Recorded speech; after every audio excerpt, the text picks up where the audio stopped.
A new ruling class has arisen in the richer nations of the world.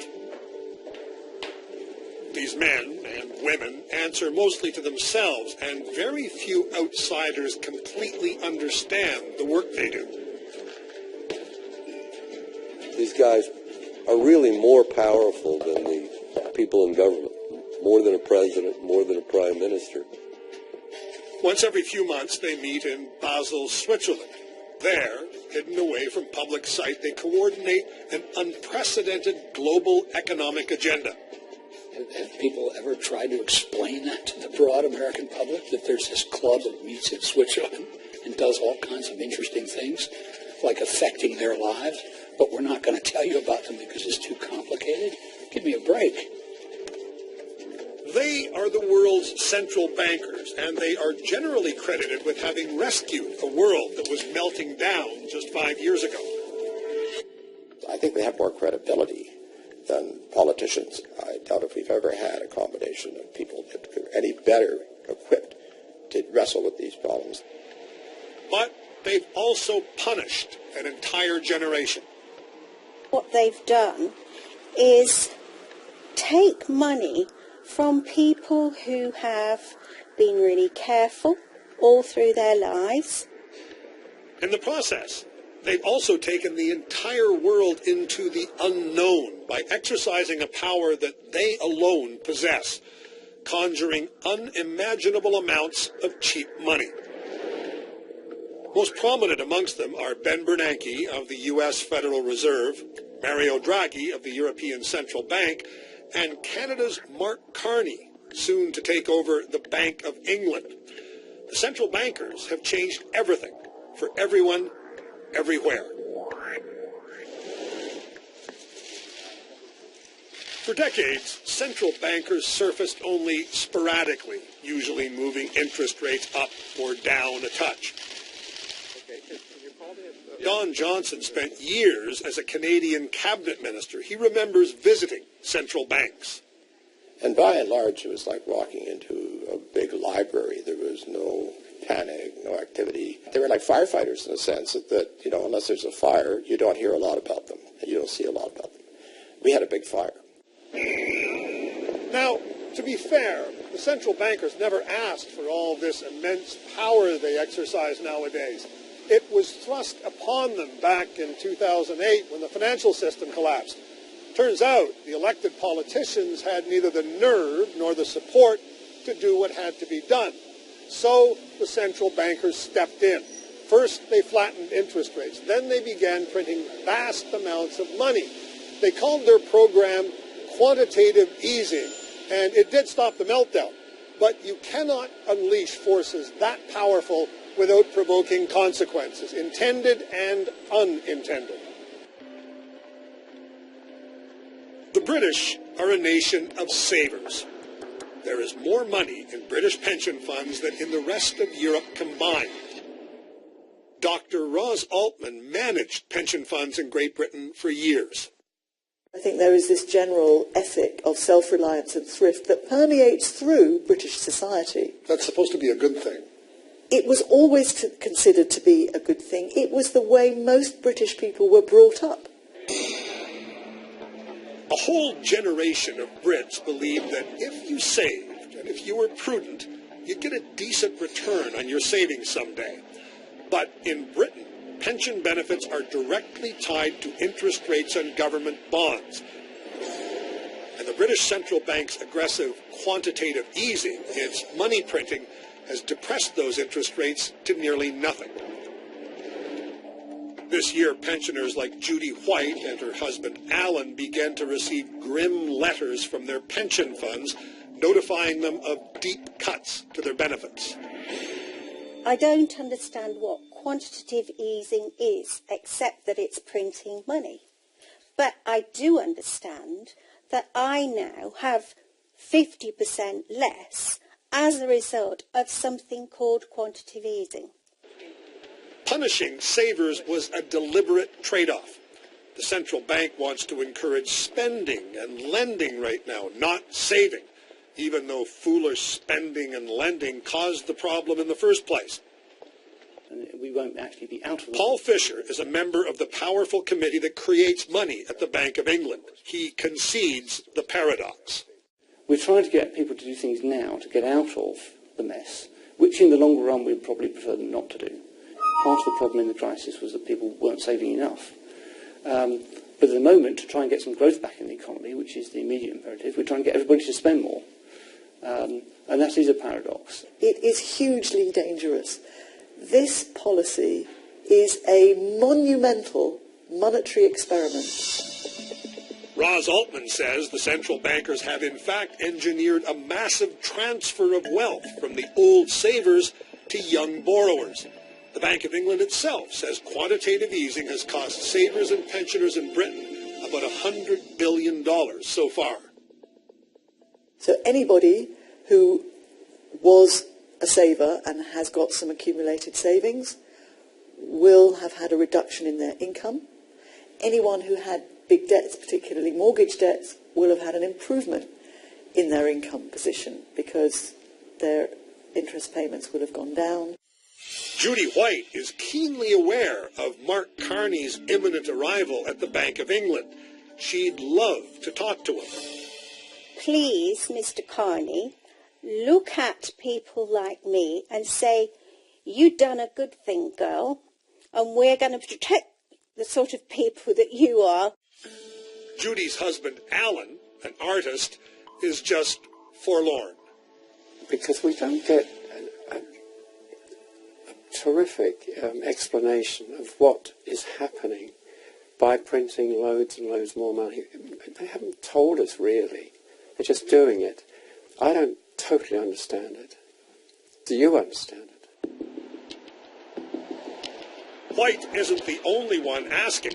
Quantitative easing has disrupted pensions and RRSP-type plans worldwide, and, of course, their payouts.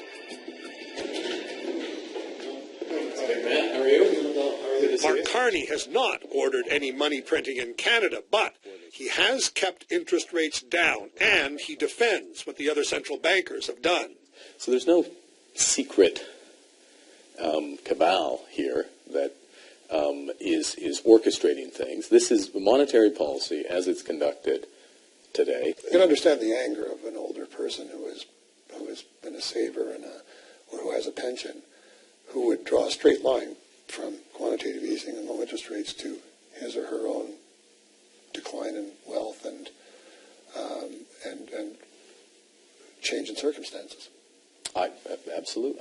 I can understand the frustration of that, yes. But the question clearly is a sore point with Carney. And, there is a logic to some of your questioning, which is that wouldn't it be better if interest rates were really high, regardless of the consequences? You want to talk about unintended consequences. I'll give you intended consequences of that scenario, which is let's get interest rates back to historic levels so that the money you've saved, is this all about you, Neil? It's about the money you saved, and the return on that in your bank account is going to be commensurate with what you expected. And we have double-digit unemployment in this country. We have people losing, hundreds of thousands of people losing their homes, their businesses, because we have deflation. That, in essence, is the argument of all central bankers today. For all the consequences of quantitative easing, the world would be a lot worse off without it. And that people like Judy White just have to understand that their pain is part of the solution. But the impact on savings and pensions is just one troubling result of quantitative easing. It's also created an addiction to cheap money. Governments now rely on it to finance their out-of-control borrowing and spending, and consumers have taken on a staggering amount of personal debt. Some economists compare the cheap money to crack cocaine, and they ask what will happen when the drug is taken away. Experts tend to agree that stock markets are at all-time highs, not because of vibrant growth or the performance of the companies, but because of all the cheap money flowing into Wall Street. And real estate is at nosebleed levels in places like Toronto, Vancouver, London, Berlin, and New York City because of artificially low interest rates. Look, we're watching the long bond right now. It's at a 3 1/4. You're breaking through the technical highs. You can see Mark Grant watches it all from his mansion in Florida. He's something of a financial oracle.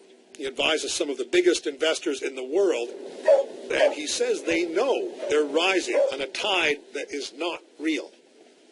But here's the problem. The underlying economy that would normally support this isn't there.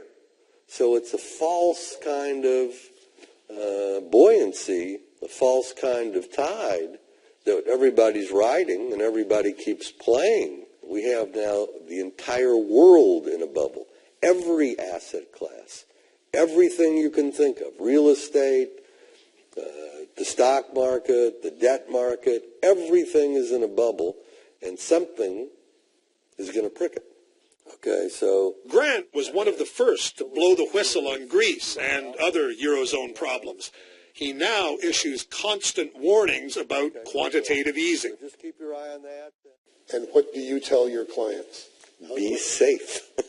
I tell them to be safe, be prepared, and fine, play the equity markets, fine, play the compression in the bond markets, but be ready, because you're going to have to move very quickly when this reverses. William Grider, who's made a career of writing about the U.S. Federal Reserve, agrees that the central bank's cure may turn out to be a disease. The more the Fed tries to help the real economy, the more it boosts the stock market. And so if you listen to the bears, and I mean the market bears, they're already very nervous, not about inflation, but about the possibility that the stock market investors are going to wake up to this reality and say, I think I'll get off the merry-go-round before it collapses. Is there a good ending in all this? Probably not. There's less bad endings, but probably no good endings. Is it fair to say the party's going to come to an end? I'm not sure if we're having a party right now, Neil, but doesn't feel like a party, does it? Given your questions, If I had a big central bank, portfolio. by the way, central bank and party are If I had a normally big doesn't portfolio go in stocks and with doesn't the Dow go at 14.5, together. I'd feel like it was a party right now. Well, it depends when you bought them, Neil. Certainly, Carney is right in one sense. There is no party across the Atlantic Ocean. When we come back, Europe's nightmare.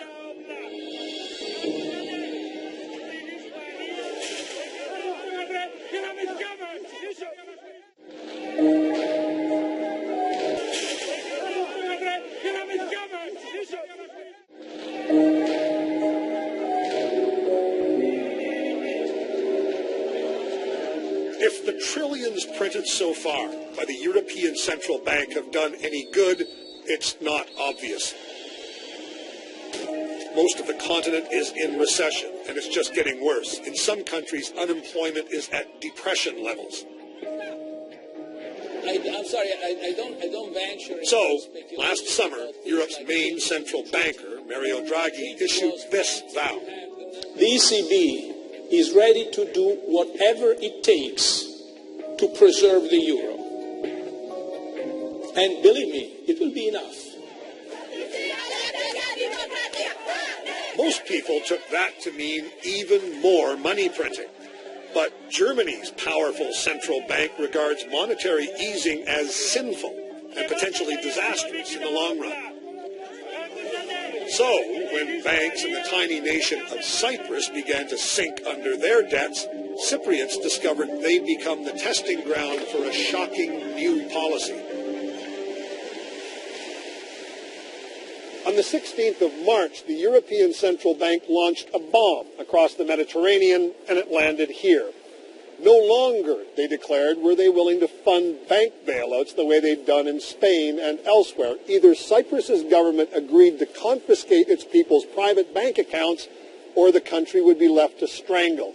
Basically, The central bank had decided that Cyprus was not too big to fail. Suddenly, Cypriots found their bank accounts had been taken over. Withdrawals were capped. Pushed by Germany, the European Central Bank had ordered a multi-billion euro money grab. The initial public anger soon morphed into a Mediterranean fatalism. What can an ordinary person do when life's basic assumptions change? Chris Drake and David Simmons are amongst the many expatriates who moved here hoping to stretch their retirement savings just a bit further. Now I'm restricted as to what I can take out, what deals I can do.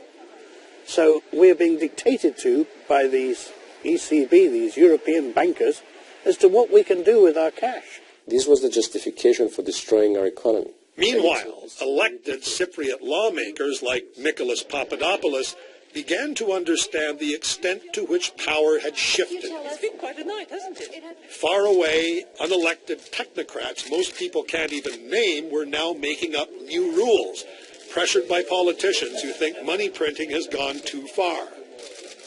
Why can somebody now not fear? Wouldn't somebody fear that his deposits aren't safe if he lives in small countries like Luxembourg or Malta?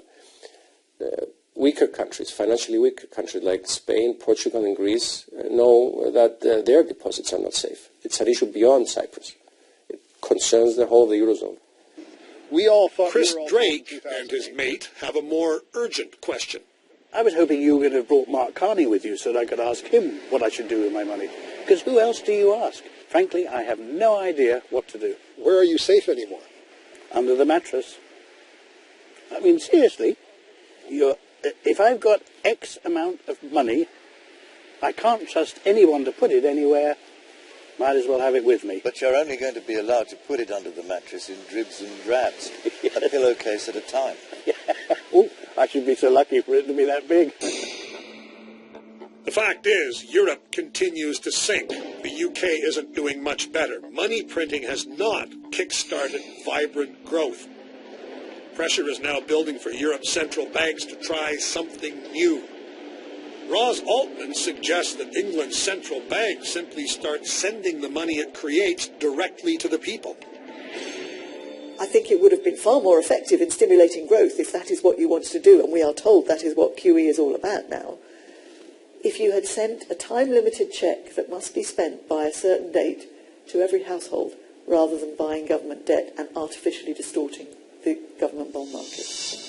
In America, where the Federal Reserve is now printing $85 billion a month, politicians are telling the public that a recovery is underway so they can start spending again. That's a great misunderstanding, if not a deliberate lie. That the economy has not come back. That's a government. William Greider wants something even more radical. He wants the central bank to start directly funding massive job creation schemes like rebuilding the nation's roads and bridges. But here we are in a very similar crisis, not yet as severe as the 1930s, but still in the danger zone. And I'm one of those few crank voices that says now is the time for the Federal Reserve, arm in arm with the elected government, to build a program of serious stimulus to real economic activity. But the central bankers are holding firm and holding together. Quantitative easing will clearly continue and interest rates will stay low, at least for now. It's like a doctor is trying a new medicine. The patient isn't recovering. Most doctors would then look for a different medicine, but this group is doubling the dose. And when that doesn't work, it's doubling the dose again. Don Johnson is much more willing to trust the central bankers that he admires. But even Johnson adds a caveat. I'm relatively confident. I don't lose sleep over it now, as I did. I think that we're on the right track. Basically, you're hoping they're right. Hoping. Well, of course I'm hoping. The trouble is, they've shown themselves capable of being wrong. Most of the economic forecasting by central banks in recent years has been well off the mark. In other words, they've been acting on mistaken assumptions. The central bankers do concede they will at some point have to stop printing money and allow interest rates to rise. That can be managed safely, they say, but not anytime soon. You're still fixing things, is what you're saying. Clearly, yes. Ultimately, history will judge whether we got this right. But I think the consequences of this are positive. This is the way it should be done. So, the message is trust us. But keep this in mind. Central bankers are bound by their own mandates to say whatever they think is necessary to maintain stability. As their own forecasting has shown, reality is uncertain. And it's simply impossible to know how this massive monetary experiment will end. A recovery or a reckoning. For CBC News, I'm Neil MacDonald.